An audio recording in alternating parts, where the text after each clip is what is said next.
हाँ जी। तो आज का सेशन थोड़ा सा लंबा हो सकता है, बट बिलीव मी एक एक सेकंड इम्पोर्टेंट है। और सेशन को स्टार्ट करने से पहले मैं थोड़ा सा देखो, यूजुअली मैं क्या करता हूँ कि सेशंस को सीधे काम की बात से स्टार्ट करता हूँ। मान लो मैं करंट का सेशन ले रहा हूँ तो मैं सीधा पढ़ाना स्टार्ट करूँगा, क्योंकि मुझे पता है आपका भी टाइम बहुत इंपॉर्टेंट है और मेरा भी ऑफकोर्स टाइम बहुत इंपॉर्टेंट है। बट आज के सेशन में मैं शुरू के 2-3 मिनट इस सेशन के बारे में बात करूँगा कि ये सेशन लिया क्यों जा रहा है, क्या इंपॉर्टेंस है। और इसका इस सेशन का देखो थीम तो वैसे क्या है, क्या लिखा हुआ है यहाँ पे कि प्री एंड मेंस की इंटीग्रेटेड तैयारी कैसे करें। ये लिखा हुआ है यहाँ पे प्री प्लस मेंस की इंटीग्रेटेड, क्योंकि अभी क्या है, प्री में भी थोड़ा टाइम है, 4.5 महीने है। और लेकिन जो लार्जर पर्पज है ना इस सेशन का, वो ये कि हाउ टू प्लान थिंग्स। अब प्लान में सिर्फ प्री और मेंस नहीं होता, लाइफ में भी बहुत सारी चीज़ें होती है। और जो मुझे यहाँ पे प्रॉब्लम नज़र आ रही है ना आरपीएससी फील्ड में, वो आ रही है ओवर डिपेंडेंस। आप हम लोगों पे, कोचिंग संस्थानों पे, या फिर किसी इंडिविजुअल पे, या फिर टॉपर्स पे, इन पे ओवर डिपेंडेंट हो जाते हो। आप चीज़ों को जनरलाइज कर देते हो। तो वो उस पर भी अपन बातें करेंगे कि आपने एक टॉपर को सुना, फिर दूसरे टॉपर को सुना, और आप दिमाग में ही कंफ्यूज हो गए कि कौन सही बोल रहा है कौन गलत बोल रहा है। तो इस पर भी अपन बात करेंगे। थोड़ा आपका ना इस सेशन के बाद में कॉन्फिडेंस बढ़ेगा कि यार लाइफ में ना चीज़ें सब्जेक्टिव होती है। एक कोई भी एक परफेक्ट टाइम टेबल नहीं होता। और टाइम टेबल कैसे बनाएं, एक्चुअली टाइम मैं बोलता हूँ इसको आउटपुट टेबल। टाइम टेबल जो बनाने वाली चीज़ है वो गलत चीज़ है। आउटपुट टेबल हमें लाइफ में हमेशा बनानी है। देखो पहले इंडियन गवर्नमेंट बजट लाती थी, 2017 में इन्होंने बजट में पहले क्या होता था, सिर्फ आउटले होता था। आउटले के मतलब कि मान लो एजुकेशन स्कीम है, एजुकेशन स्कीम को 60,000, एजुकेशन डिपार्टमेंट को 60,000 करोड़ रुपए का आउटले प्रोवाइड करवा दिया गया कि इस बजट में 60,000 करोड़ रुपए दिए गए एजुकेशन डिपार्टमेंट को। लेकिन फिर बाद में इन्होंने क्या किया, ये अपने इंडियन इकोनॉमी के सिलेबस में बजट, और उसमें ये क्वेश्चन आया हुआ है कि आउटले आउटपुट आउटकम फ्रेमवर्क क्या है। तो ये इंडियन गवर्नमेंट आई बाद में, उन्होंने कहा कि नहीं यार सिर्फ आउटले से काम नहीं चलेगा, हमें ये सिर्फ ये नहीं करना है कि 60,000 करोड़ रुपए हमने इंडियन एजुकेशन को या एजुकेशन डिपार्टमेंट को हमने अलॉट कर दिया। हम ये भी करेंगे कि उसका आउटपुट क्या आ रहा है। आउटपुट मतलब हम उस 60,000 करोड़ का कर क्या रहे हैं यार। किसी स्कूल में बाउंड्री बनवा रहे हैं, किसी स्कूल में स्मार्ट बोर्ड लगवा रहे हैं, टीचर्स नए हायर कर रहे हैं, उसका आउटपुट क्या आ रहा है। और सिर्फ आउटपुट से भी काम नहीं चलेगा। आउटपुट तो क्या है, मेजरेबल थिंग्स है। जैसे आपने इतने स्कूलों में बाउंड्री बना दी, हमने 10,000 स्कूलों में कंप्यूटर दे दिए, 10,000 नए टीचर्स की हायरिंग कर ली, उनकी सैलरी जानी।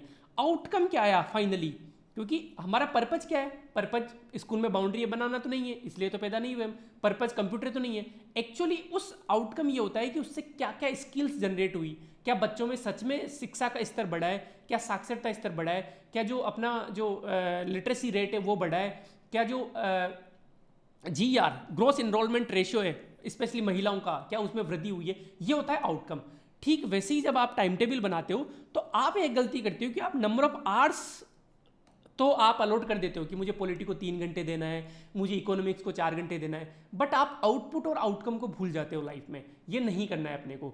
हमें हमें मैं हमेशा बोलता हूँ हमें बनिया बनना है, और हमें एक एक मार्क्स की इंपॉर्टेंस पता होनी चाहिए कि यार एक्चुअली में ना मैं 1 घंटे दूंगा तो मुझे इसमें 1 मार्क की वर्दी होगी। और ये कैसे पता लगेगा, जब हम जो भी पढ़ रहे हैं उसका हमें PYQs पता हो, उसका सिलेबस पता हो, उसका पूरा मतलब क्यों वाला क्वेश्चन है ना, why I am doing this, ये हमें पूरा पता होना चाहिए।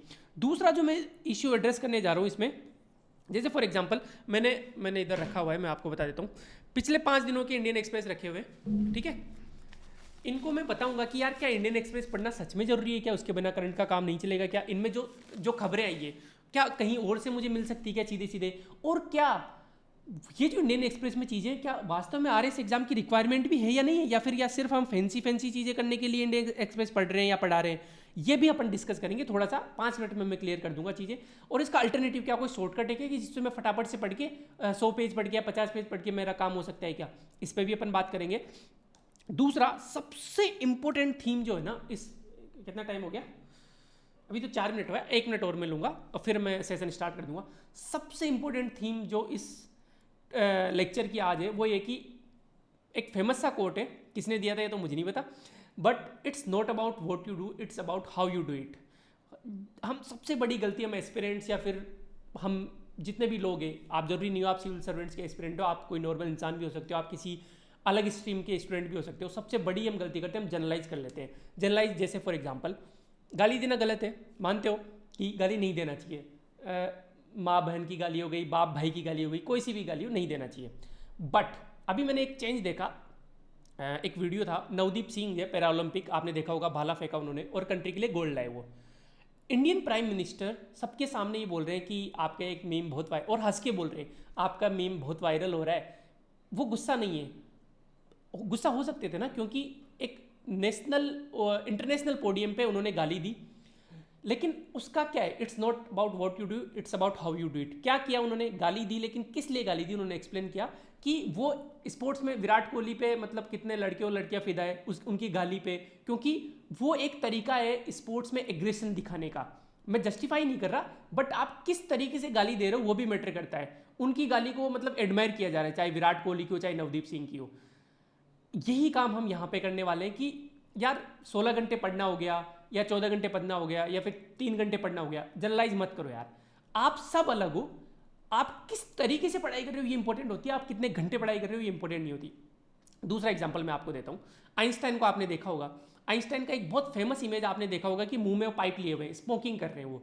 क्या स्मोकिंग गलत है, क्या सही है? हाँ बिल्कुल गलत है, लेकिन आइंस्टाइन के डॉक्टर बोलते थे कि आप स्मोकिंग क्विट कर दो, लेकिन आइंस्टाइन बोलते थे कि it is my way to keep myself calm and objective.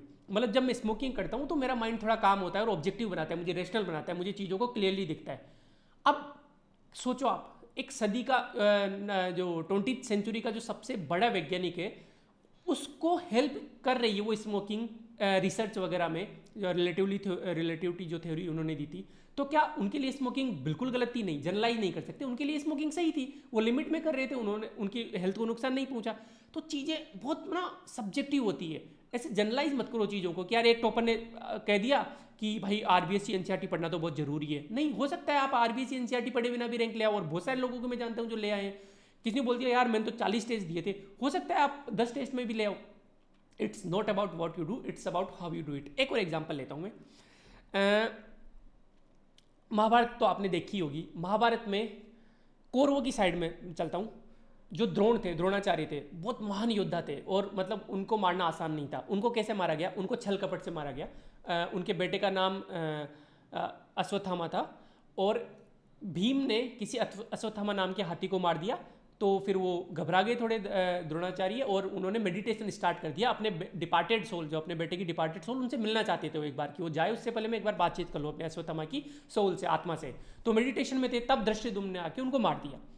चलो आगे चलते हैं। भीष्म पितामह को कैसे मारा गया? भीष्म पितामह से खुद पूछा गया कि यार आप नहीं मरोगे ना तो ये कभी खत्म नहीं होगा, बताओ आपको कैसे मारे? उन्होंने कहा कि शिखंडी को तू आगे ले, मैं बैकफायर नहीं कर पाऊंगा, वापस रिवर्ट नहीं कर पाऊंगा फायर को, और वो नहीं चला पाए हथियार, और अर्जुन ने उनको मार दिया। चलो ठीक है, भीष्म हो गए।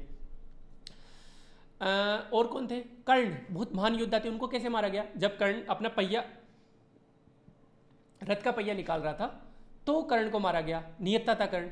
ठीक है। दुर्योधन को कैसे मारा गया? जब गदा युद्ध हो रहा था भीम और दुर्योधन के बीच में, सबसे लास्ट में, तो दुर्योधन की जांग पे वार किया गया भीम द्वारा। जबकि गदा युद्ध का ये नियम होता है कि बिलो द बेल्ट आप नहीं मार सकते। बलराम वहीं थे और वो नाराज भी हो गए थे।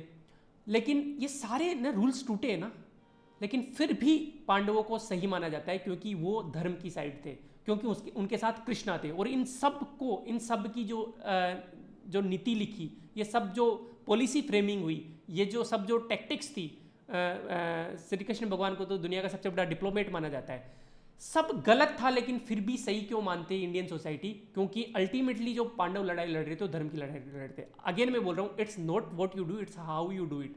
गलत किया, लेकिन किस लिए किया? इंटेंशन, इसको वर्च्यू एथिक्स बोलते हैं, सद्गुण सदाचार बोलते हैं। तो हो सकता है आप देखो, आज के सेशन में यही पता चलेगा कि आपके लिए क्या इंपॉर्टेंट है।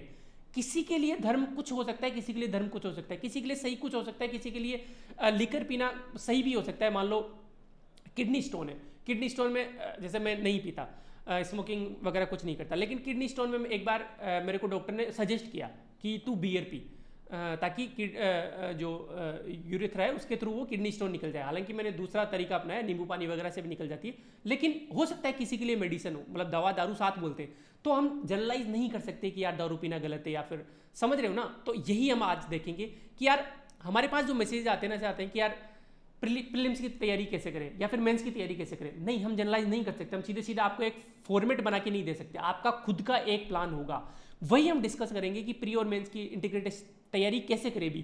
क्या अभी सिर्फ प्रीलिम्स पढ़े, क्या अभी सिर्फ मेंस पढ़े, क्या दोनों को साथ लेके चले, ये कौन डिसाइड करेगा? इस सेशन के बाद में आप डिसाइड करोगे इसके बाद में। बस इतना एम्पावर करना है इस सेशन के बाद में आपको। ठीक है, तो फटाफट से स्टार्ट करते हैं और चलते हैं। ठीक है, ठीक है साहब। तो सबसे पहले तो मैं ये सेशन पे ही बात करूंगा आपसे, यही वाली बात मैं कर रहा था। For a fair selection everybody has to take the same exam, please climb the tree. ये टीचर साहब बोल रहे हैं कि भाई सबको ये ट्री पे चढ़ना है। ये तो फेयर हुआ ही नहीं ना, सब अलग अलग होते हैं, जनरलाइज नहीं कर सकते हम कि इन्होंने जनरलाइज कर दिया कि जो इस पेड़ पे चढ़ पाएगा वही अच्छा धावक है या फिर अच्छा सिलेक्शन के लिए उपयोगी है। नहीं, बंदर तो चढ़ जाएगा, लेकिन ये पेंगुइन का या फिर सील का या फिर कुत्ते का या मछली का या फिर हाथी का, इनका क्या होगा बेचारों का? तो ये सबके लिए अलग अलग होता है। सब टॉपर्स अलग अलग बने। यदि 100 रैंक आती है टॉप 100 में, यदि RS में 100 के अलग अलग तरीके होंगे, ये दिमाग में बैठा लो, है ना। उतने ही कॉन्फिडेंट आप रहोगे यदि इस बात को दिमाग में बैठा लोगे और अपना तरीका निकाल के सिलेक्शन भी लोगे। चलते हैं साहब आगे। मैंने 5 केस बना दिए। 5 केस कौन कौन से?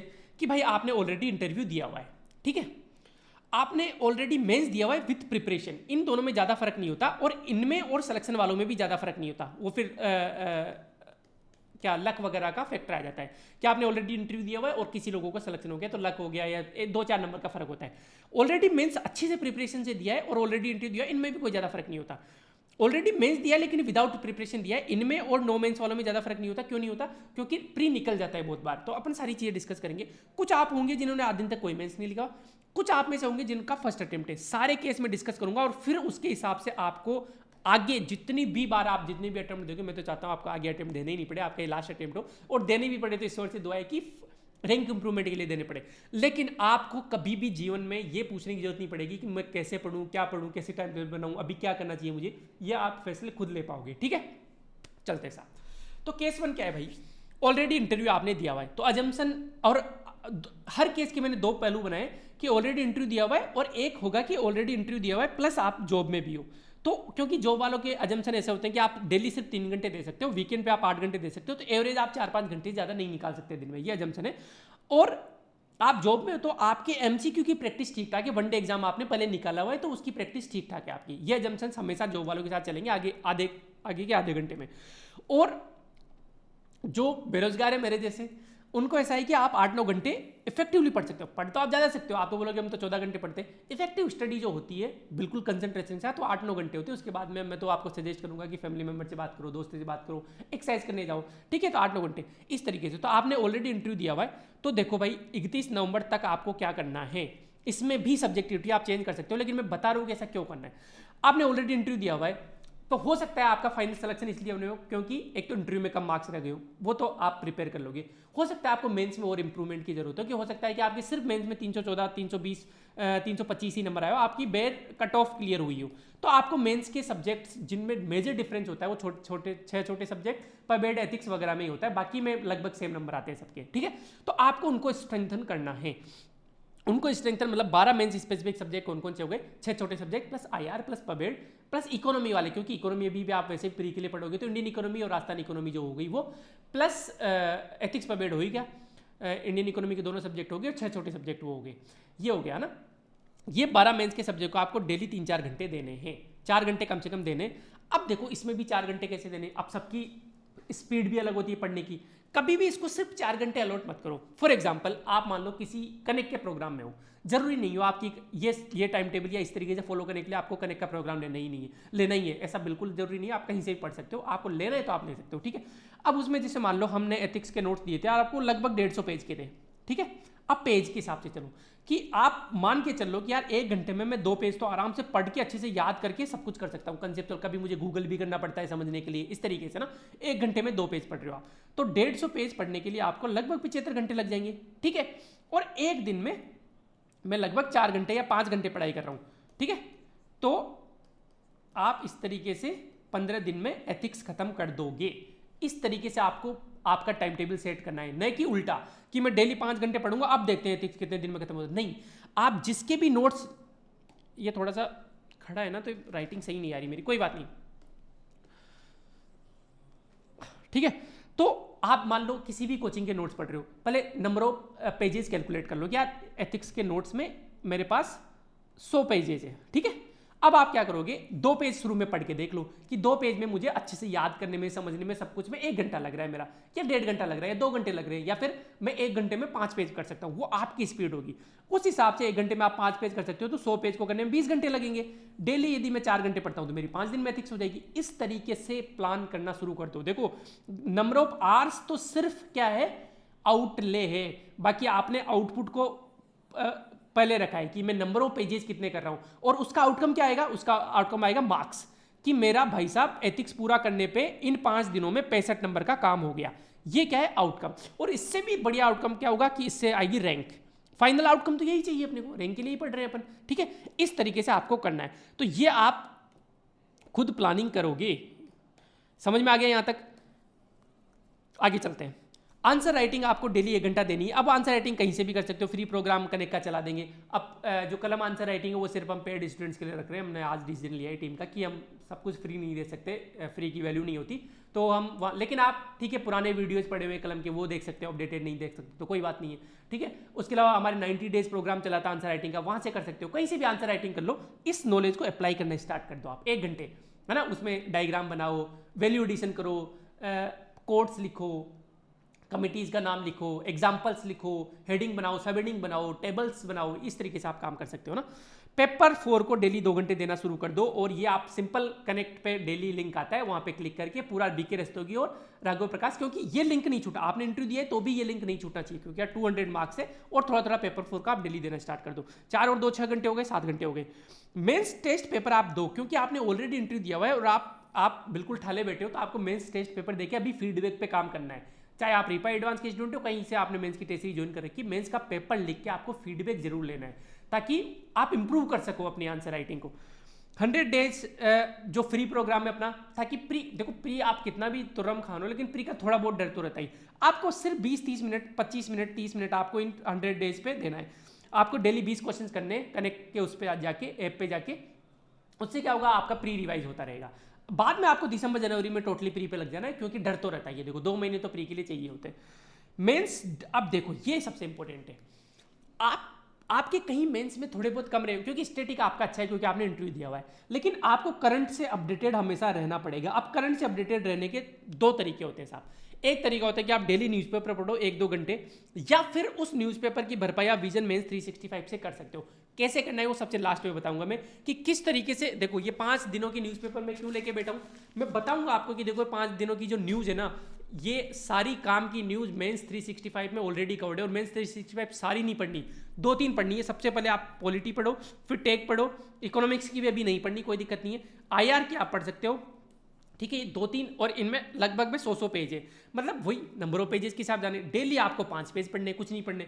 डेली आप 5 पेज पढ़ोगे तो 20 दिन में एक सब्जेक्ट हो जाएगा आपका, ठीक है। इस तरीके से 60 दिन में, मतलब 2 महीने में आपके 3 मेंस 365 खत्म हो जाएंगे। और बिलीव मी, थैंक यू बोलोगे आप एग्जाम में जाके। मैं अभी प्रूव करूंगा कि किस तरीके से एरावत हो जाए, चाहे ये गवर्नर की शक्तियों का हो जाए, या फिर सुपर कंप्यूटिंग मिशन हो जाए, चाहे DNA वैक्सीन हो जाए, जितने भी करंट से क्वेश्चंस आए थे, चाहे वो साइंस एंड टेक में हो, चाहे पॉलिटी में हो, ये लगभग 90%, 100% तो मैं नहीं बोलूँगा, 100% के लिए तो आपको डेली न्यूज़पेपर पढ़ना पड़ेगा, लेकिन 90% चीज़ें आपकी मेंस 365 की 300 पेज की PDF पढ़ने से काम हो जाएगा आपका, ठीक है। अब यार इतने शॉर्टकट्स में यदि 90% चीज़ें हो रही, तो आपने को कितना करना है, 800 में से 400 मार्क्स लाने, 400 मार्क्स में तो टॉप ही कर जाता है इंसान, तो ठीक है ना, कम से कम ये तो करें। बाद में देखते हैं न्यूज़पेपर को, लेकिन अब मैं प्रूव करूंगा आगे, ठीक है।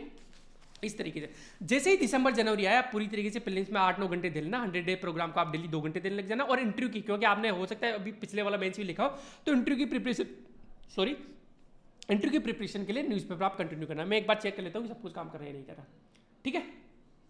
ओके साहब, इस तरीके से आप प्रोसीड करो। अब मैंने बता दिया ना कि नंबर ऑफ पेजेस के हिसाब से आप किसको, किस सब्जेक्ट को कितना दिन देना है, कौन सा सब्जेक्ट कब करना है, ये आप डिसाइड करोगे, ठीक है। क्योंकि सबकी स्पीड अलग अलग होती है, बिलीव मी।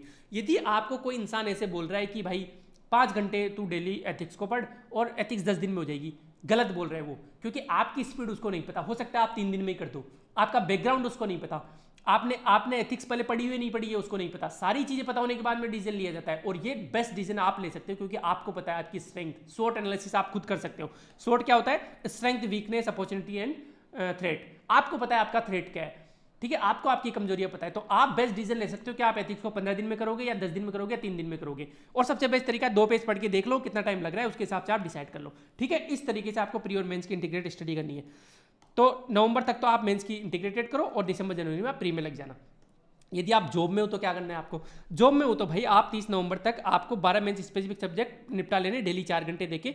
आप अभी मेंस के पेपर मत लिखो, फीडबैक कोई नहीं, आप प्री के बाद में ले लेना। देखो मैंने क्या क्या चीज़ें उड़ाई है, एक तो मेंस के ये मेंस टेस्ट पेपर आप मत लिखो, ठीक है। आप अभी डेली पेपर 4 को देना स्टार्ट कर दो, ये आप कनेक्ट की वेबसाइट से फॉलो करोगे फ्री वाला तो भी आपका काम हो जाएगा। और आप ये जो है ना, क्योंकि जॉब टाइम में आप खत्म कर सकते हो, जॉब में थोड़ा बहुत लंच टाइम में या इधर उधर तो टाइम मिल ही जाता है, उसमें आप विजन 365 का पॉलिटी टेक और इकोनॉमिक अभी रहने दो, पॉलिटी और टेक आप खत्म कर दो। ये 200 पेज भी आप खत्म कर दोगे ना तो भी आपको बहुत रिलीफ मिलेगी। और फिर दिसंबर जनवरी में आप या तो आप छुट्टी ले लेना लास्ट के 15 दिन, है ना, नहीं तो आप दिसंबर जनवरी, क्योंकि आपने पहले इंटरव्यू दिया तो प्री की उतनी टेंशन नहीं, दिसंबर जनवरी में आप पूरी तरीके से प्रीलिम को दे देना। और यदि आपने इंटरव्यू दोगे इस बार वाला, क्योंकि दिसंबर जनवरी में शायद रिजल्ट आ जाएगा तो उस टाइम इंटरव्यू भी चलने स्टार्ट हो जाएंगे, तो आपको करंट न्यूज़पेपर से अपडेटेड रहेगा। लेकिन आप करंट में मेन 365 पढ़ोगे तो भी आपकी बहुत सारी चीज़ें हो जाएगी। इस तरीके से आपको प्लान करना है, ठीक है। अब यही वाली चीज़ है कि डेली देखो, इधर भी डेली 4 घंटे ही थे, तो मैंने बाकी चीज़ें उड़ा दी कि मेंस के टेस्ट पेपर आपको नहीं करने, 100 डेज आपको भी नहीं करना, है ना। क्यों? क्योंकि प्री की आपको उतनी टेंशन नहीं है, आप लास्ट के 2 महीने में प्री संभाल सकते हो। समझ में आ गया आपको? ठीक है साहब। ऑलरेडी मेंस दिया हुआ है विद प्रिपरेशन, तो देखो वही चीज़ें, यदि अजम्पशन ये कि आप सिर्फ सेल्फ स्टडी कर रहे हो और कुछ नहीं कर रहे, जॉब वगैरह नहीं कर रहे हो, तो आपको 8-9 घंटे मिलते हैं आराम से, वही 30 नवंबर तक। आप देखो इसमें चेंज क्या है, डेली हाफ एन आवर आपको 100 डेज प्रीलिम्स प्लान पे देना ही देना है। और उसके अलावा क्योंकि आपने 8-9 घंटे ठीक ठाक टाइम है, उसको थोड़ा बढ़ा भी सकते हो, तो 12 मेंस स्पेसिफिक सब्जेक्ट करना ही करना है, कितने पेज क्या करना है वो खुद डिसाइड करोगे। आंसर राइटिंग कलम की वीडियोज पुराने वाले कनेक्ट सिविल्स पे जाके देख लेना, आप लिखना कनेक्ट आंसर राइटिंग, पुराने वाले, उसमें सब कुछ बताया हुआ है कि, एक मिनट में थोड़ा ऐसी तेज कर लेता हूँ, गर्मी होगी।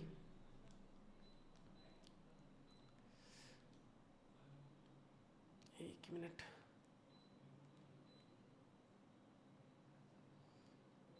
हाँ जी सॉरी, कहाँ थे।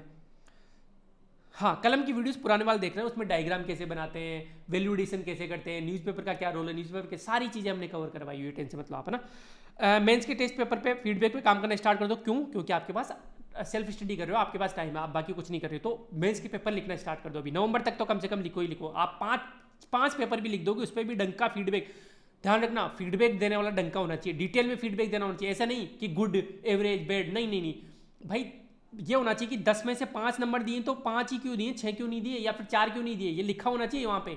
ऐसा नहीं होना चाहिए कि एग्जाम्पल्स लिखो, कौन से एग्जाम्पल लिखूँ, ये लिखा होना चाहिए फीडबैक में, ठीक है। तो इस तरीके से आपको फीडबैक लेना पड़ेगा। और करंट की मेंस 365 अपना पॉलिटी और टेक तो कम से कम पढ़ ही डालो। दिसंबर जनवरी में आपको 8-9 घंटे लगा के अच्छे से आपको प्रीलिम्स की तैयारी करनी है। ये हो गया अपना। और जॉब के साथ क्या करना है, तो अब देखो ये मैं आपको पीपीटी शेयर कर दूंगा, मेन चैनल पे कर दूंगा, आप यूट्यूब पे कमेंट कर देना, आप पूरे केस देखोगे, मैंने आपको सिखा दिया है तरीका कि किस तरीके से करना है। Already mains with preparation plus job, तो देखो आपको डेली एवरेज 4-5 घंटे, तो 3-4 घंटे आपको मेंस स्पेसिफिक सब्जेक्ट देना है। आंसर राइटिंग आपको जरूर करनी है, क्योंकि भाई आपका इंटरव्यू नहीं निकला है, तो कहीं ना कहीं आंसर राइटिंग में प्रॉब्लम है, ठीक है। पेपर 4 को डेली कम समय दो, 1-2 घंटे दे लो, थोड़ा बहुत दे लो, क्योंकि आपने पेपर 4 एक बार तो किया ही होगा, ब्रशअप कर होनी चाहिए चीज़ें, है ना। और करंट में पॉलिटी टेक, इधर आपको दिसंबर जनवरी में पूरी तरीके से प्रीलिम्स पे फोकस करना है।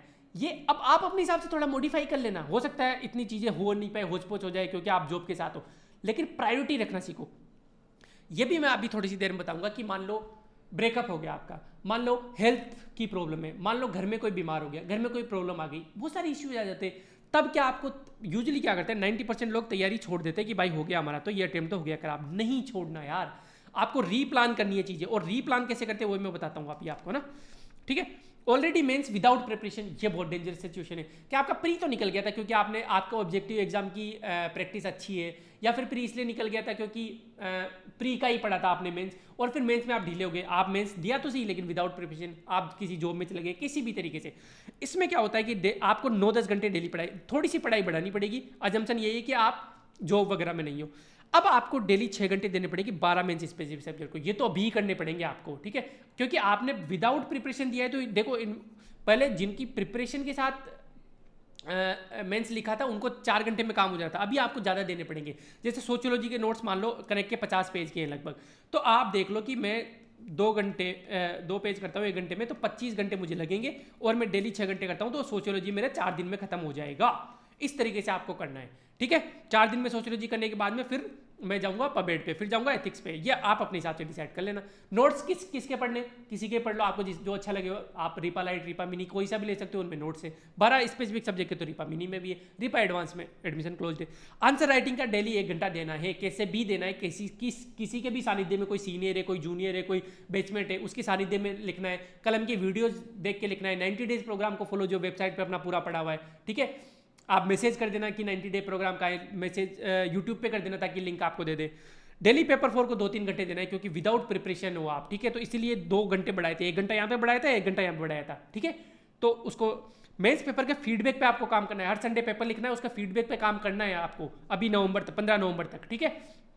देखो मैंने यहाँ पे 15 नवंबर कर दिया है। उसके बाद में क्योंकि आपको थोड़ा डर है, तो बाद में क्या करना है, मेंस के 365 आपको कंटिन्यू करते रहना है, लेकिन प्रीलिम्स से पूरा ध्यान दे देना है, क्योंकि आपको प्रीलिम्स का डर होगा, ठीक ठाक। तो 2.5 महीने आपको पूरी तरीके से प्रीलिम्स पे फोकस करना है, बस ये करंट से अपडेटेड रहना है आपको।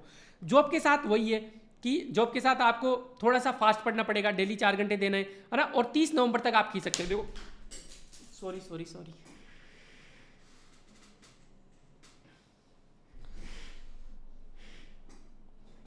हाँ जी, कहा था।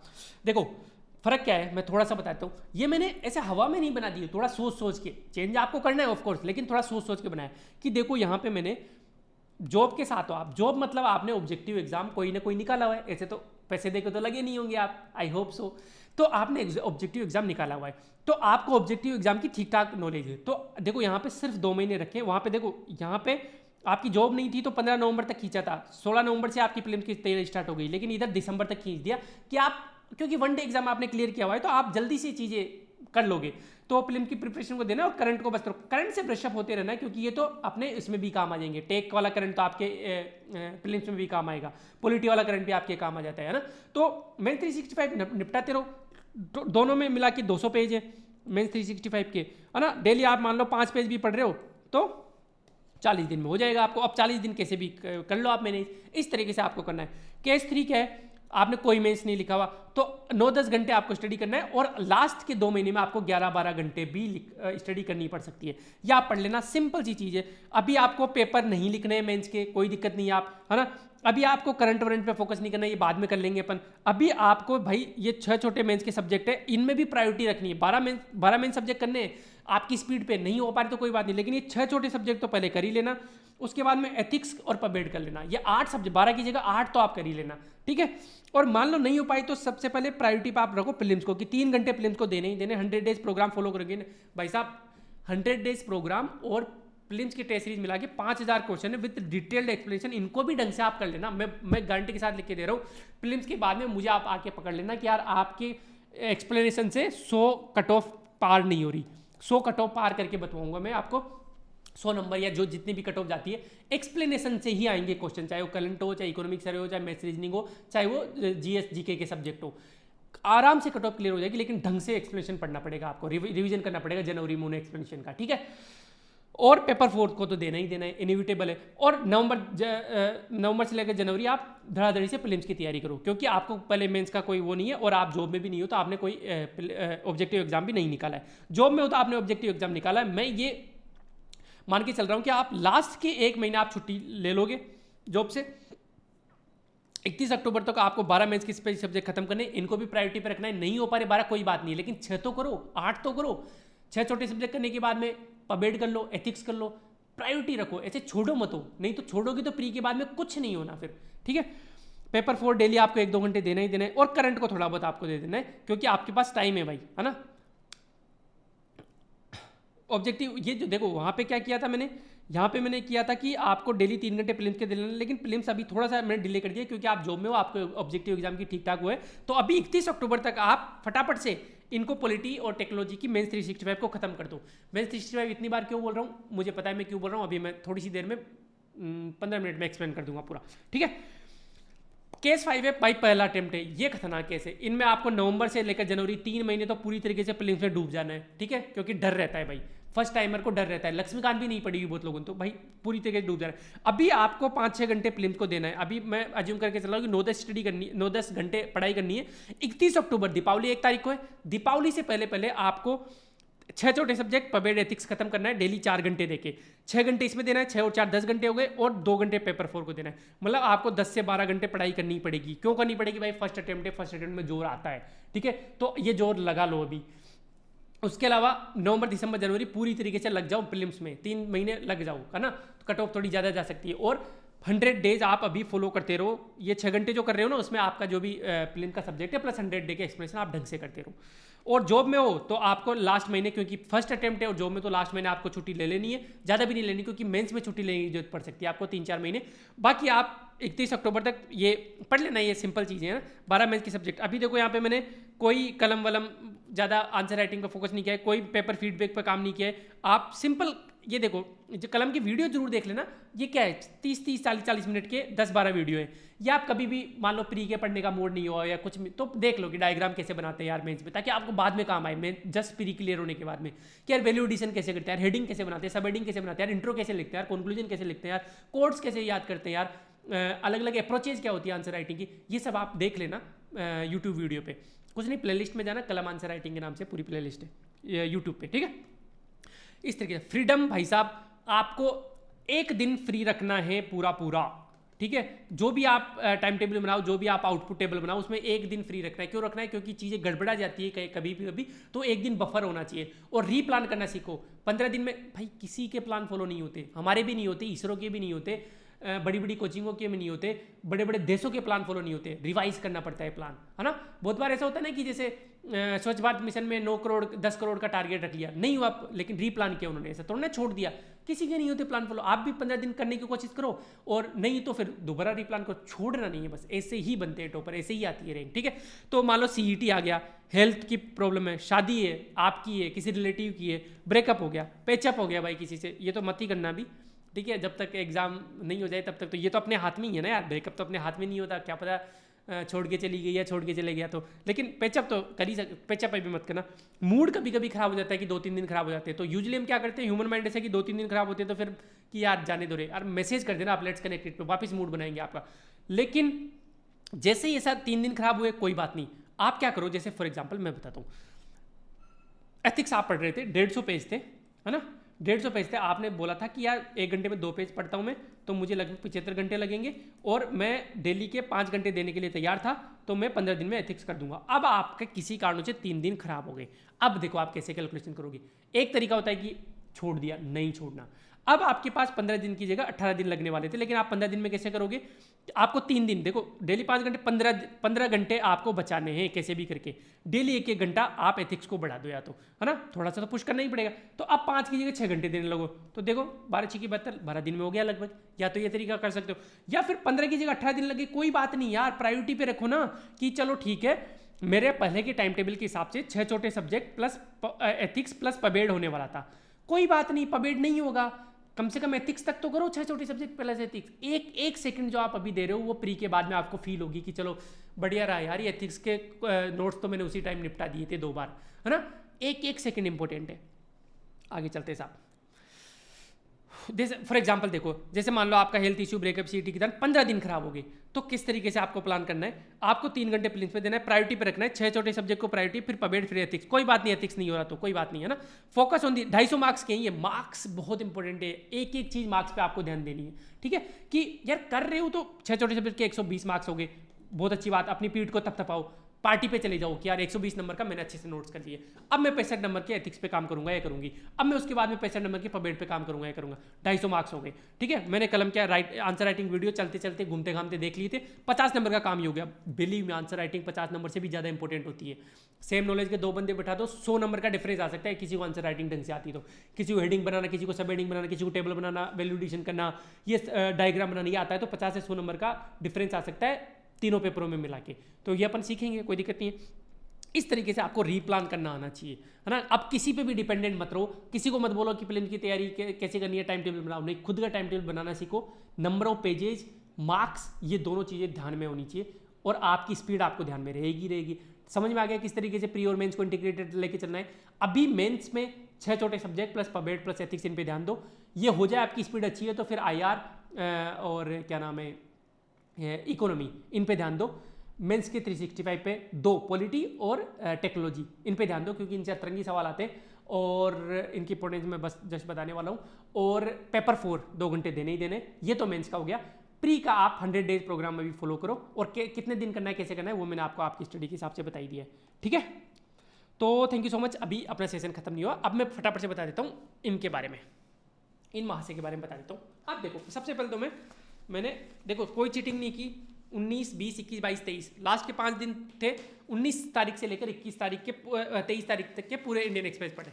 इनमें सबसे इंपॉर्टेंट देखो, अभी हमको इसको पढ़ने में 1 घंटा लगता है, 1 घंटे ज़्यादा नहीं लगता, लेकिन शुरू में मुझे 5-6 घंटे लग गए थे, मुझे आज भी याद है। लेकिन 5-6 साल से न्यूज़पेपर पढ़ रहे अच्छे से तो नहीं लगता। अब इसमें सबसे इंपॉर्टेंट 2 पेज होते हैं, एक तो एडिटोरियल वाला, एक एक्सप्लेन पेज। अब देखो एडिटोरियल पेज में खोलता हूँ,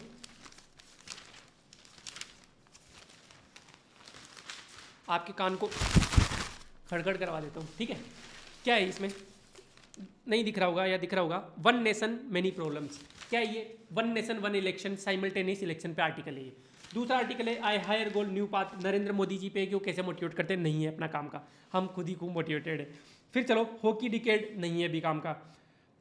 चीता की पॉपुलेशन पे, अभी काम का नहीं है अपने, ठीक है। कमला हैरिस एंड कास्ट स्टोरी, नहीं है काम का, ठीक है। ये हो गया। अब एक्सप्लेन पेज पे आते हैं, आ जाते हैं एक्सप्लेन पेज पे। हाँ, एक्सप्लेन पेज पे क्या हो गया, इंडस वाटर ट्रीटी काम की है, ठीक है। साइमल्टेनियस पोल का रोड मैप काम का है। 2 चीज़ें हो गई, इंडस वाटर ट्रीटी हो गई और साइमल्टेनियस इलेक्शन हो गया। ये तो हो गया 19 तारीख का न्यूज़पेपर। अब आते हैं 20 तारीख के न्यूज़पेपर में। 20 तारीख के न्यूज़पेपर में एक्सप्लेन में US फेडरल रेट हाइक का इकोनॉमी में काम का आ सकता है, क्योंकि नेगेटिव इंटरेस्ट रेट पूछिए, ठीक है ना। विश्वास कर लोगे ना, ऐसे दिखाना जरूरी है क्या, इतना तो कर लो यार। 20 तारीख का न्यूज़पेपर उठा के देख लेना, ठीक है। न्यू कोड ओल्ड कैपेसिटी, है ना, ये है जो अभी कोड चेंज हुए ना, जो अपना क्या नाम IPC सेक्शन है उसको भारतीय न्याय संहिता, भारतीय नागरिक सुरक्षा संहिता उसको कर दिया, CRPC कोड को नाम चेंज हो गया ना, उनके ऊपर आर्टिकल है, ठीक है साहब। ये इक्वलिटी काम करें इंडस वाटर ट्रीटी पे, ठीक है। हाँ, ये हो गया एक्सप्लेन पेज बता ही दिया। अभी तक क्या क्या हुआ अपना, Indus water treaty, simultaneous election और कोड वाला जो चेंज हुए। आगे चलते हैं। सार पता है क्या है इस एक्सरसाइज का, सार ये कि 5 साल में ना न्यूज चेंज होती ही नहीं है। ये इंडस वाटर ट्रीटी हर साल आज चलती रहती है। साइमल्टेनियस इलेक्शन जब से मैं प्रिपरेशन कर रहा था 2018 से, तब से चल रही है, ठीक है। इतना बूढ़ा लगता नहीं हूँ मैं, लेकिन मैं बहुत बूढ़ा हूँ, टेंशन मत लो आप। हूँ 18 साल का, लेकिन मैं तैयारी बहुत सालों से कर रहा हूँ, ठीक है। तो साइमल्टेनियस इलेक्शन हो गए, या फिर लेटरल एंट्री वाला इशू हो गया, गवर्नर के इशू हो गए, सारे भाई हर साल चलते हैं। ऐसा कुछ नहीं है, न्यूज़पेपर में कुछ नया नहीं आता, सिर्फ 10% चीज़ें चेंज होती है, 90% चीज़ें वही रहती है, ठीक है। आगे चलते हैं। आइडेंटिटी ऑफ राइटर कोई काम का नहीं है। उसके अलावा 1 नेशन 1 इलेक्शन अपन ने कवर कर ही लिया। एक्सप्लेन पेज में चलते हैं। वाइट रिवॉल्यूशन पे, ठीक है। और ये काम का नहीं है, फैक्ट चेक यूनिट वाला, कोई बात नहीं। और ये संडे वाला न्यूज़पेपर है, संडे वाले न्यूज़पेपर में कोई खास चीज़ें नहीं आती। इसमें गगनयान पे, गगनयान पे है चीज़ें, तो बता देता हूँ आपको। गगनयान जो नेक्स्ट वाला लॉन्च होने जा रहा है, तो उस पे है। अभी वो मैंने देखा था इससे पहले, गगनयान पे, ठीक है। तो अपने 5-6 इशू हो गए, यही काम के थे पूरे न्यूज़पेपर में, एडिटोरियल्स वगैरह। गगनयान हो गया, 1 नेशन 1 इलेक्शन हो गया, कोड वाला चीज़ हो गई, और एक क्या था, एक मैं भी भूल गया, अभी देखते हैं अपन आगे। अब देखो भाई, मैं इतना सा आपको बोल रहा हूँ कि न्यूज़पेपर आप नहीं पढ़ सकते भी, कोई बात नहीं। मेंस 365 जो विजन की आती है वो हिंदी में भी आती है और इंग्लिश में भी आती है। अब भी आप 100 पेज उनके पढ़ लो, डेली के आप 5 पेज 7 पेज पढ़ लो, आपका 90% काम हो जाएगा। बिलीव मी, 90% काम होना कोई छोटी मोटी चीज़ नहीं होती। अरे लिख लेने दे दादा, हाँ 90% काम आपका हो जाएगा। मैं बोल रहा हूँ आपको किससे, विजन 365 पढ़ने से, मेंस वाला। अब देखो, जब कलम आंसर राइटिंग अपन डिस्कस करेंगे रीपम, तो मैं डिटेल में ये सब चीज़ें आपको करवाऊंगा, ये सब एक्सरसाइज होमवर्क मैं आपको दूंगा, लेकिन मैं थोड़ा सा आपको बता देता हूँ, ठीक है। देखो हो क्या रहा है,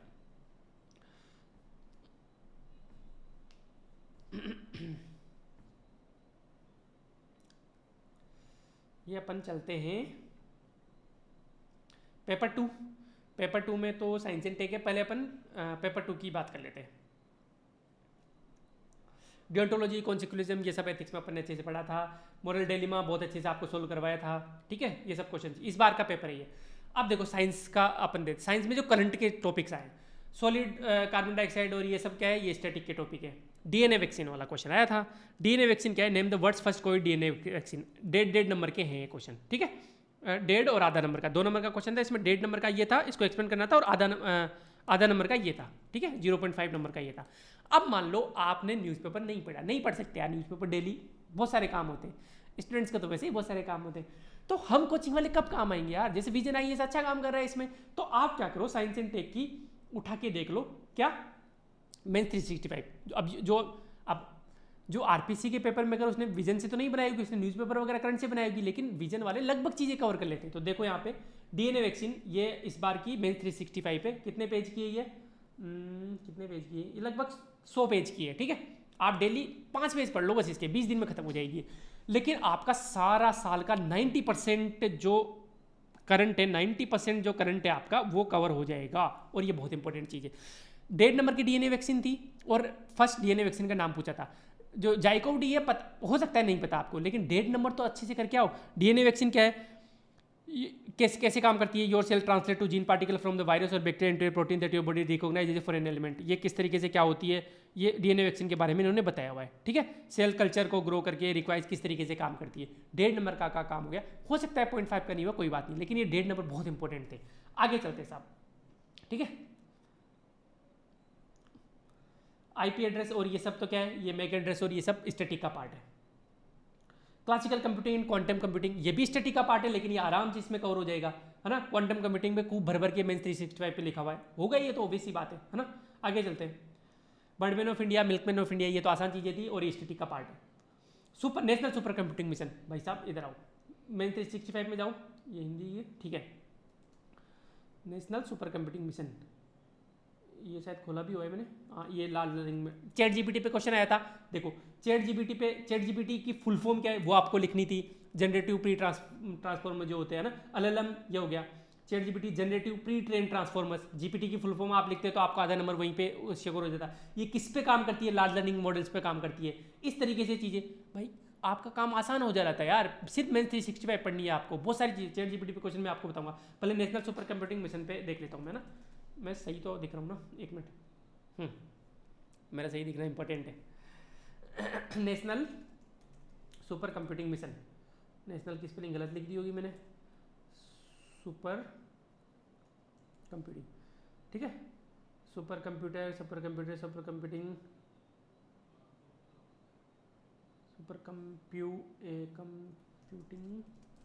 मिशन, ये रहा, ठीक है। ये देखो नेशनल सुपर कंप्यूटिंग मिशन के बारे में कब लॉन्च हुआ, क्या गोल है, क्या है ऑब्जेक्टिव, क्या है, 3 फेज है, भाई पूरा क्वेश्चन यहाँ से सोल्व हो जाता है आपका। नेशनल एरावत पे चलते हैं अपन, अरे रुक जा, कहाँ है, हाँ एरावत वाला क्वेश्चन आया था। एरावत, ये रहा super computing, Airavat super computer क्या है, सीडेक पुणे पे इंडिया लार्जेस्ट सुपर कंप्यूटिंग है, ये सब चीज़ें आप यहाँ से आप एरावत, मतलब मेंस 365 में लगभग चीज़ें 90%, देखो मैं 100% की तो गारंटी नहीं दूंगा, जो डेली न्यूज़पेपर पढ़े उससे तो कंप्लीट नहीं कर सकते, लेकिन ऐसे बहुत कम लोग हैं जो डेली न्यूज़पेपर पढ़ते हैं, स्पेशली आरएस में, तो 90% काम आपका हो जाएगा सिर्फ 2 या 3 मेंस 365 पढ़ने से। इतना बोल रहा हूँ मैं, तो वर्थ इट है, मैं इतना बोल रहा हूँ पढ़ना, ठीक है। आगे चलते हैं साहब, एक मिनट, सॉरी, हाँ नेशनल सुपर कंप्यूटिंग मिशन हो गया। Aditya L1, of course Aditya L1 तो अच्छे से, आदित्य L1 में ये हिंदी में भी है, हिंदी वालों टेंशन मतलब, ये कंट्रोल ऑफ मुझे हिंदी में हो नहीं रहा, वो आप कर लोगे, आप पढ़ लोगे, है ना। तो आदित्य L1, ये चंद्रमान, ये हिंदी में भी चलो आई गया आदित्य L1, पूरा आदित्य L1 क्यों सुर्खियों में, क्या है आदित्य L1 के बारे में सारा आपको अच्छे से कवर हो जाता, ठीक है। आगे चलते हैं साहब, और सम अस्त्रा, ये हो सकता है नहीं मिले, क्योंकि अस्त्रा मुझे नहीं मिली थी, एक इनमें से मिल गई थी, तो कोई बात नहीं यार, 2.5 नंबर की एक तो 2.5 नंबर का काम तो हो गया ना, ये बहुत कम लोगों को आता है ये सब, ठीक है। आगे चलते हैं, ये सब तो नैनो कार्बन और नैनो मटेरियल, ये तो स्टैटिक का पार्ट है, करंट की बात कर रहा हूँ मैं, अब हमारा स्टैटिक का पार्ट है पूरा, जैसे वर्किंग प्रिंसिपल वगैरह, है ना, ये सब श्रीयन वगैरह, ये सब तो नॉर्मल चीज़ें। कहाँ थे अपन, ये देखो चैट जीपीटी, एरावत और आर्टिफिशियल इंटेलिजेंस, न्यूरल नेटवर्क आ जाते हैं, न्यूरल नेटवर्क पे भी आ जाते हैं। अभी खोला ही हुआ था न्यूरल नेटवर्क, कहाँ है ये देखो, ये न्यूरल नेटवर्क कहाँ है, अरे एक मिनट, न्यूरल नेटवर्क, ये रहा न्यूरल नेटवर्क। क्या होता है ये देखो, डीप लर्निंग न्यूरल नेटवर्क का पार्ट है, which is essential neural network. ये क्या होता है, 2 पार्ट न्यूरल नेटवर्क, ये सारा ट्रांसफॉर्म पूरा न्यूरल नेटवर्क का आप लिख के आ जाते, समझ रहे हो ना। मैं 365 से भाई साहब काम हो जाएगा यार आपका, क्यों टेंशन ले रहे हो इतनी करंट वगैरह की। और ये आ रहे हैं क्वेश्चन इंपॉर्टेंट है यार, पूरा साइंस एंड टेक उधर से आ रहा है, पॉलिटी पे आते हैं अपन अब, ठीक है। ये तो साइंस एंड टेक की कहानी थी, मैं 365 की, अरे हाँ साइंस एंड टेक पे आते हैं, पॉलिटी पे आते हैं। पॉलिटी सबसे पहले तो ये कुछ तो स्टैटिक है, कुछ जैसे मैं बताता हूँ आपको। ये देखो, ये कितने नंबर का क्वेश्चन था, और सिटीजन अमेंडमेंट एक्ट 2019। भाई पॉलिटी में अच्छी से कवर करा हुआ है, क्योंकि सिटीजन अमेंडमेंट एक्ट हर साल आएगा ही आएगा न्यूज़पेपरों में। ये सीए हो गया, यूसीसी हो गया, लेटरल एंट्री हो गया, साइमल्टेनियस इलेक्शन हो गया, आएगा ही आएगा, ठीक है। तो जैसे अभी अखबारों में साइमल्टेनियस इलेक्शन आ रहा था, अब मैं यहाँ पे पॉलिटी को खोल के कंट्रोल ऑफ करता हूँ साहब, साइमल्टेनियस इलेक्शन, ये देखो साइमल्टेनियस इलेक्शन पे पूरा आर्टिकल दिया हुआ है अच्छे से, क्या होते हैं, क्यों न्यूज़ में। इस बार हाई चांस है मेंस में पूछने की simultaneous election, UCC high chance है पूछने की, यूनिफॉर्म सिविल कोड नहीं हो तो मैं यहाँ पे कूद जाऊँ नीचे से, 8वें फ्लोर पे बैठा हूँ अभी, ठीक है, समझ रहे हो ना आप। हैं चीज़ें कवर्ड है, सिर्फ 5-7% चीज़ें छूटेगी, छूट जाने दो उनको, पहले ये कवर करो, उसके बाद में आता है फिर ये कवर करके मेरे पास आ जाओ कि हमने पूरी अच्छी से रट ली है, अब बताओ मैं आगे क्या सोर्स देना है, ठीक है। समझ रहे हो ना यार, इसकी इंपॉर्टेंस समझो। सिर्फ 300 पेज पढ़ने हैं आपको, 100 पेज ये थोड़ा एक मेंस 365 पुरानी, उसमें भी चीज़ें रिपीट होगी। इफेक्टिवली 200-250 पेज पढ़ने, दिन में आप 5 पेज भी पढ़ोगे ना, 200/5 40 दिन, 300 पेज भी आप पढ़ोगे तो 60 दिन का आपका काम है यार, सिर्फ 5 पेज दिन में पढ़ने पे। 1 घंटा 1.5 घंटे में 5 पेज, 2 घंटे मान लो, 2 घंटे में आपका कितना बड़ा काम हो रहा है आपका, ठीक है। आगे चलते हैं साबित में, पॉलिटी में पूरा ये सिटीजन अमेंडमेंट, हाँ ये सिटीजन अमेंडमेंट में बता देता हूँ आपको विश्वास हो नहीं हो। ये साइमल्टेनियस इलेक्शन तो हो ही गया, आपका न्यूज़पेपर 5 दिनों के न्यूज़पेपर कवर हो गए एक आर्टिकल से, सब कुछ कवर्ड है ना। अब आता हूँ मैं सीएए पे आ जाता हूँ। ये देखो सिटीजन अमेंडमेंट एक्ट 2024-19 वाला पूरा लिखा हुआ है, कैसे ह्यूमन राइट पर्सपेक्टिव, सारा स्ट्रेंथ है, हिंदी में भी है, होगा आपको ये पूरा कवर्ड है, ठीक है। आगे चलते हैं, कांस फिल्म फेस्टिवल, ये तो आपके मूवमेंट वगैरह से हो जाता है ना। इलेक्ट्रल प्रोसेस, ये तो स्टैटिक का वो है ना। आगे चलते हैं, ये भी स्टैटिक का, सेकुलराइजेशन ऑफ कास्ट भी स्टैटिक का है ना, ये भी स्टैटिक का है, चरण वगैरह डेवलपिंग, ये उसमें आ जाएगा। भारतीय विदेश नीति आईआर में पक्का साउथ नॉर्थ डिवाइड वगैरह सारा आ जाएगा, है ना। ये तो राजस्थान पॉलिटी आ गई है ना, समझ रहे हो ना। लगभग चीज़ें कवर्ड है मेंस 365 में, अलग अलग नहीं पढ़नी है आपको, बस ये पढ़ लो, ये तो पढ़ो यार आप, ठीक है। इस तरीके से अपने को करना है। और तो क्या ही बताऊँ आपको, मैंने देखो सब कुछ बता दिया आपको, किस तरीके से आप खुद का आउटपुट टेबल बनाओगे। I am not saying that time table बनाओगे, एक मिनट मुझे इसकी, ठीक है। अब मैं आपको जो पेड स्टूडेंट है अपने, उनको मैं जो साइंस एंड टेक की विजन 365 कौन सी वाली पढ़नी है वो डाउनलोड करके दे दूंगा। मुझे कमेंट में बता देना कि RIPA advance, RIPA light, RIPA mini, या अपने टेस्ट सीरीज के जो स्टूडेंट्स हैं वो मुझे कमेंट में बता देना कि हमारे ग्रुप में नहीं है ये साइंस एंड टेक वाली और एक पॉलिटी वाली। ये दो मैं आपको 100 पेज की है, ये मैं बता दूंगा, आप इनको करना शुरू कर दो ताकि आपको मेंस की हेडेक खत्म हो, ठीक है। ये मैंने बता दिया टाइम टेबल कैसे आपको इंटीग्रेटेड स्टडी करनी है, किस तरीके से करनी है, ये मैंने आपको बता दिया। और पेपर 4 को साथ कैसे लेने चलना है वो बता दिया, प्रीलिम्स को कैसे साथ लेके चलना है वो बता दिया, है ना। और इसी में 48 मिनट्स भी हो गए, बहुत दिनों बाद में इतना लंबा लेक्चर लिया, हालांकि मैंने 4-4 घंटे के लेक्चर लिए हुए इंडियन इकोनॉमी के, ठीक है। तो और तो क्या ही है यार, बाकी जो पेड स्टूडेंट्स हैं उनके लिए एक खबर है कि क्रिप्टोन सर अभी आईआर का, अकाउंट ऑडिटिंग का और आईआर का सॉल्यूशन के साथ ही बता देंगे, तो आप वहाँ पे देख लेना उनको, बहुत अच्छे से समझाएंगे आपको। और अपना प्रीलिम्स के टेस्ट का जो सॉल्यूशन है वो कल आ जाएगा आपको, वो टेक्निकल चीज़ें दिक्कतें हो गई थी। और थोड़ा समझा करो यार कि हम 2 लाइन का सॉल्यूशन नहीं देते, है ना, हम डिटेल में सॉल्यूशन देते जब तक मन नहीं बढ़ जाता कि हाँ यार ये टॉपिक अच्छे से कवर हो गया, इसके एक्सप्लेनेशन में बच्चों को इधर उधर नहीं भागना। हमारा काम क्या है, आपको इधर उधर नहीं भागना पड़े, पूरी टीम लगी पड़ी है। अभी रात के कितने बज रहे हैं, 3:24 हो रहे हैं और सब ऑफिस में बैठे हैं, हम घर ही नहीं जाते यार। ऐसा नहीं है, हम कर रहे हैं आपके लिए, ट्रस्ट रखो। बस ये थोड़ा स्ट्रगलिंग टाइम है क्योंकि सब चीज़ें फर्स्ट टाइम हो रही है। ऐप फर्स्ट टाइम आया तो ऐप में टेक्निकल ग्लिच भी फर्स्ट टाइम ही आएगी। एक बार पेपर सही से अटेम्प्ट होने लग गया तो आगे के 25 पेपर कराओ चाहे 5000 पेपर कराओ सारे सही काम करेंगे। टेक्नोलॉजी का तो ऐसा ही है, कोड काम कर रहा है तो कर रहा है, ठीक है, इस तरीके से। तो देखो पहले से काफ़ी चीज़ें सुधर गई है, चीज़ें जो प्रॉब्लम्स थी अपने ऐप वगैरह में और भी सुधार है। और मैं गारंटी के साथ बोल सकता हूँ जो यूआई है अपना राजस्थान का बेस्ट ऐप यार, पूरी टीम ने मिलकर डिजाइन किया है उसको।